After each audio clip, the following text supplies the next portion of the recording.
Welcome to Healthy and Wealthy Conversations, where we discuss everything that leads to health and wellness for your whole spirit, soul, mind, and body.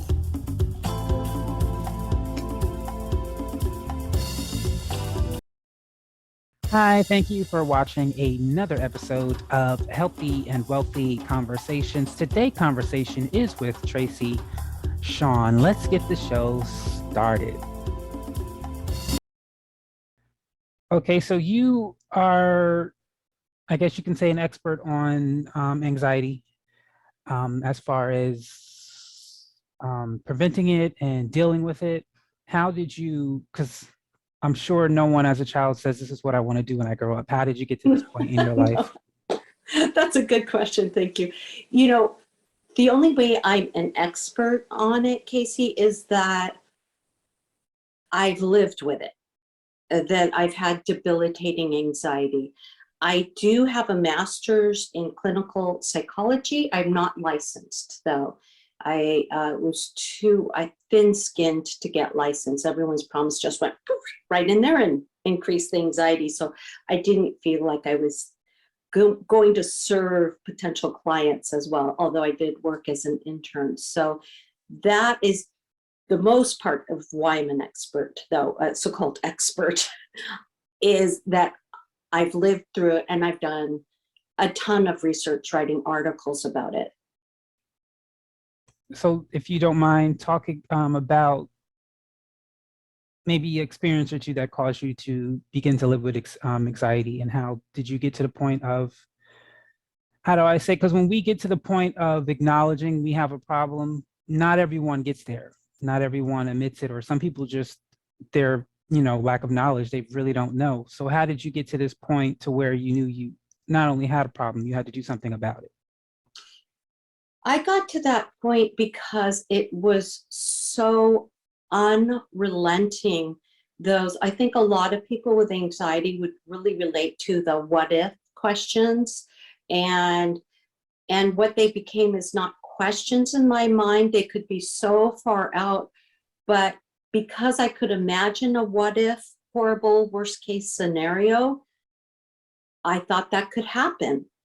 And yes, we do know things happen, of course, but I was so focused on it day in, day out, that I could hardly find joy, that it was always, always with me. And so I knew I had a problem, and I talked to a therapist, and I realized I had general anxiety disorder. I believe too, there'd be times where it's very, very acute. So I did many, many kind of therapies to help me get through it. And what I would say to your listeners is, in my experience, and everyone's experience is different, is that there's not just one thing that can help along the way. I think there's many things. And I think that what may work for that person may not work for another person. And what may have not worked for you in the past may work for you now. So I think there's many, many paths to healing. And I also believe that anxiety, some people, they've done a lot of research on it, and they're finding more and more that it's very genetic based. And of course, it's also can be from our experiences and our own brain chemistry, all those things combined. And so I think I'm wired more than the average person, probably a lot more, to have anxiety. And so I finally got to a point too where I kept like white knuckling, feeling like, okay, one day it will be gone. I'm going to work on it till it's gone. And then I came to the realization it's never going to be gone. And there are going to be some days that are going to be way worse than other days, but that doesn't mean they're going to stay there forever. Thank you. So explain what a anxiety warrior is. That's a good question. So I believe what an anxiety warrior is someone who has decided that yes, they do have anxiety. They admit it to themselves. They share it with the people they'll know understand. Not everyone will understand. And they keep going. They keep challenging themselves. And there are some people that are just way more brave than I am. I'm not, I am not naturally a brave person. But for instance, for me, horrible fear of public speaking. So I don't know if you've ever heard of Toastmasters. It's a nonprofit, non-denominational, and it's all over the world. It's, I think, almost 100 years old. And so that is a place for people who don't know, where people can hone their public speaking skills. And I'll never forget, I forced myself to go that first night, and I went by myself. I wanted to bring a safe person. I thought, you know what, in order to do this, I got to do it. And I got up there and did, you know, a little introduction, table topics. And that started me on the road to, yeah, I still have fear of public speaking, but I would say from 100% to way down there now. Now I'm actually sometimes actually enjoy it. Awesome. So I think it's awesome that you made a decision after you started to deal with your anxiety to start publishing some books, fictional books concerning the anxiety. What, how did you get to that point where you were like, I'm gonna write a book? And you're also an author, so you know what a road it is. Uh, the first book was The Grace of Crows, and I got to that road. I was writing articles, self-help articles, and it was actually my friend Eve in all restaurants called the Paradise Cafe that said, you know, you're such a great writer, why don't you write a book? So I started to hone my skills. I took a bunch of adult ed classes, and I took online writing classes with Writer's Digest online classes. And that book actually took me 8 years to write because I was learning to write fiction at the same time. And that book, there's some autobiographical stuff in there. It is about a woman with severe anxiety. And I combined that with also, I had a childhood friend who had become homeless, and I'd always wondered what happened to him. I don't know exactly what happened to him, but I combined those two elements of what would happen with a woman with severe anxiety who gets to reconnect with her childhood friend who is now homeless, and the wisdom that he can give her. So it was the wisdom that I pretended. So it was very, it was a wonderful journey for me to write it. What was there any, at the time when you first said, I'm going to write this book, was there any, how is it going to be possible? Because I know when I first got the idea to write a book, this was before my knowledge of self-publishing. And I said, there's no way this book is ever going to get published, because from fourth grade to college, every English teacher, according to my grades, told me I was a horrible writer. So for Oh, me, I thank was like, this is never going to happen. No one, because I knew about literary agents, I knew about submissions, and I said, no one's going to say yes to me because I'm horrible. So when you first got the chance to do this, what was there anything like, this is not going to work, or this is not going to happen, or did you say, I'm going to do everything I can? And in the process, what were some of the things you learned that made you go, this is what publishing a book is about? Because there were many things I wasn't aware that you needed to know in order to publish a book. So what Yeah, were your learning it's experience? quite a road. Yes. I'll share with you that I think one of the things is that teachers can be wonderful guides for us. And sometimes, as in your instance, I don't think any teacher should tell, especially a child, that they're not good at something. It's honing your craft. And I'm sure you honed your craft. It's about that. And yes, there's some writers that are just naturally more talented, but I think that most writers, to get to where they are, to get published, have to hone their craft. And I did have an adult ed writing teacher who, I don't know why she did this, but she knew my novel was about a woman with anxiety, and that was the main theme, the theme of, well, hope that we can get through the most, mind-boggling things that are setting us back.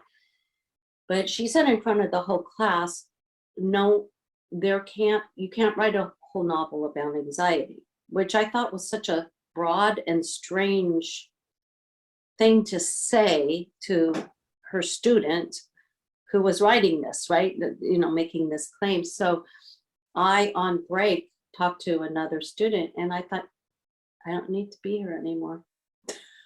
So I actually left that class and I kept working. And I think I'm taking a roundabout way to answer your question, but I think what I learned along the way is you really have to listen to your inner core, your inner self about where you want to go. And yes, I did hire editors and I, for the most part, took their advice. Some things it was like, no, I don't need to change that. But yes, you're right. Like I would 9 times out of 10 change what they knew was better. They're editors, they know what they're doing. And then the other part of your question, that what I didn't know is how much marketing it takes. How much marketing it takes for indie authors like us to get the word out. And sometimes it feels like I'm spending more days marketing than writing. I don't know if you can relate to that or not. And it's frustrating. Just be honest. Let's just be honest here. It's frustrating.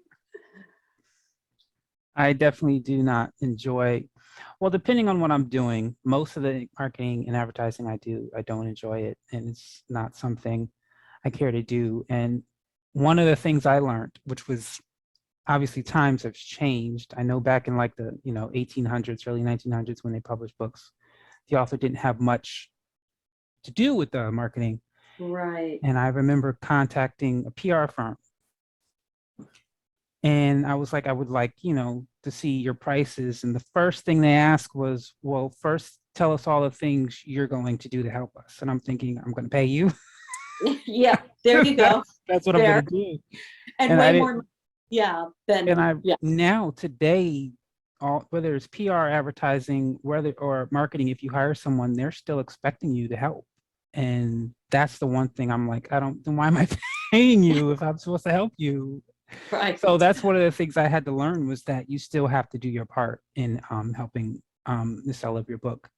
Right. So one of the things I had to learn, not necessarily with anxiety, with fear, is that it doesn't go away. You just have to make a decision that you're not going to allow it to dictate your decisions or whatever you do.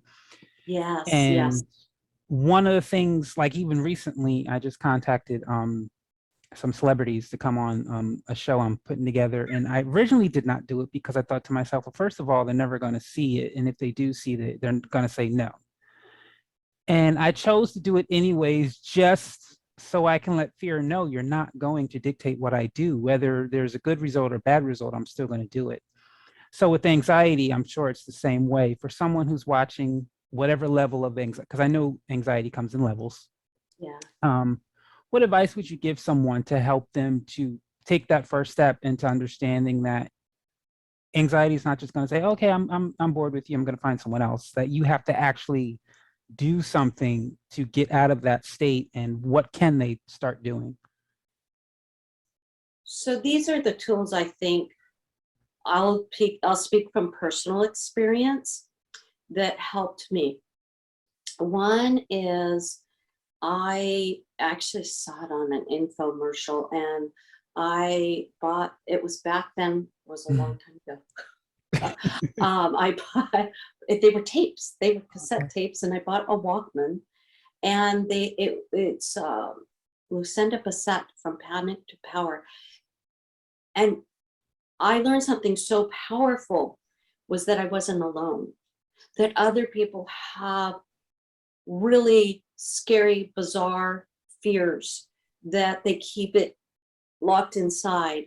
And so knowing I wasn't alone, and so that was the first step, was just kind of researching what would work, because a regular therapist was great for me. And I would say if someone goes to a regular therapist, I'd recommend making sure they're very well versed on anxiety. Maybe that's their like specialty. So I would that I actually also, when I was brave enough to get on Twitter and I found the hashtag anxiety, again, that confirmed I'm not alone. So I shared that I was anxious. So I was always too afraid to share I had anxiety because I thought it would make me look weak. And so I would also say to people, when you feel like it's your right community, you will find that so many people you talk to also have anxiety.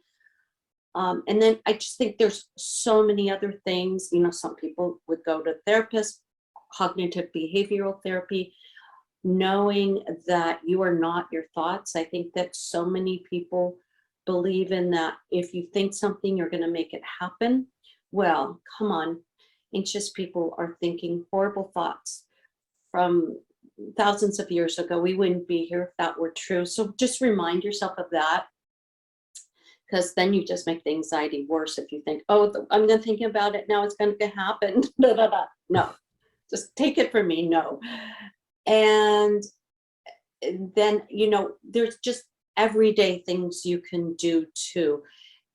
For instance, believe it or not, and you're going to like this because you're a writer, is they've done all, and I don't know if you've heard of this, Casey, or not, but they've done all these studies that reading a novel can decrease anxiety. And they even did a study in Emory Emory University, where they actually, you know, looked at the brain and how it responded to, and it would show that people would actually feel like they went on the protagonist's journey. So they would get a jolt of courage when a protagonist triumphed over their problems. And, you know, that's a lot of stories are. You see that in movies, you see that in books, where it starts off, someone's in trouble, they're facing something, and then they learn all these ways to get over it. And, you know, and then you've got the ending. So, and I think that, you know, if you're, because anxiety can come up, fear can come up at night. You wake up, and even if don't have anxiety, you start worrying about all the things that are happening, and just turning on your reading light and reading a novel can help. I mean, these things sound simple, but I have found for me that they all add up. And the other thing that I found really interesting, I researched, is that we do a lot of negative self-talk without realizing it, that we've picked up since childhood. You know, like, oh gosh, I'm kind of a loser. Sometimes I feel that way. And then you have to catch those negative self-talks, because those can really cause more anxiety and depression too. They're not very motivational, let's just put it that way. And then you write them down, and you learn to replace them with more rational thoughts. And I remember I did an article on it, and this one woman was really having some really bad negative self-thoughts, and she replaced with her rational thought of everyone thinks I'm a fool, with no one expects me to be, you know, do it 100% right 100% of the time. And she said that really helped her. So, and that's part of cognitive behavioral therapy. So again, you know, therapy, reading self-help books, whatever you gravitate towards, catching those negative self-thoughts. And this is going to also sound simplistic. This is another tool. And that is finding your awe, AWE, your awe. And that doesn't mean you have to climb a mountain or, you know, or do something spectacular, but it's like every small little awe during the day, because they've also done studies when we're stressed and anxious, our heartbeat, goes really fast, and we can't really think clearly because we're all in the what if thoughts. You can tell I know all about this with all my hand gestures and, stomach turns. So when you find that awe, and that could mean looking at beautiful artwork, it could mean listening to your favorite music. For me, it's music. I love music, and I'll sing along even though I'm a horrid singer. And what happens when these studies, various studies have shown, the awe, when you're in your awe, beautiful artwork, listening to music you love, your heart rate goes down, you feel relaxed, and you may even find an answer to a problem you've been working with. So that's an everyday thing you can do. You don't, like I said, you don't need to climb a mountain. You don't even need to go look for a sunset. You could just take a walk and notice a flower growing, on the side of the cement sidewalk. So look for it. Look for that awe. Thank you for that. So I see that your website is Tracy Shawn, that's Shawn, SHAWN.com. That information will be on the screen. I see you have a blog here. Is there anything else or any other ways people can get a hold of you? I don't know if you do consultation or anything like that. If someone wanted to talk to me, I'd be free to do so. And yeah, if they go to the contact page on my website, they can contact me. They would just have to put their name and their email, and then I can email them back. So I just, I think that in answer to an earlier question you have about does it mean to be an anxiety warrior? I think part of that, not for everyone, but for some people, that just can also mean helping other people. And if that just means talking to a neighbor you can see looks stressed out, it can mean that. It doesn't, you don't have to be a professional to help other people. In most cases, you just have to learn how to listen. And I would say not be so quick to give a response, because sometimes they can find their own answers in talking and them listening while they're talking. Very true. Yeah. So thank you so much for being on the show. Is there anything else or lasting words you'd like to give to the listener? Oh, thank you, Casey. Well, okay. Self-promotion. My second novel is Floating Underwater. And yes, that character does suffer from anxiety and depression, but her story is about that she has premonitions, and she worries that they may come true and may even affect the future. So if anyone likes psychological fiction, magical realism, they can check that out. But yeah, parting words just for everyone though is that, you're not alone. You're just not. No matter where your mind's taking you, you're not alone, and you're not your thoughts. That is all the time we have for you today on Healthy and Wealthy Conversations. Thank you so much for stopping on by. The audience, thank you for watching. And of course, to our guest, Tracy Shawn, thank you for sharing. Thank you. Have a great day.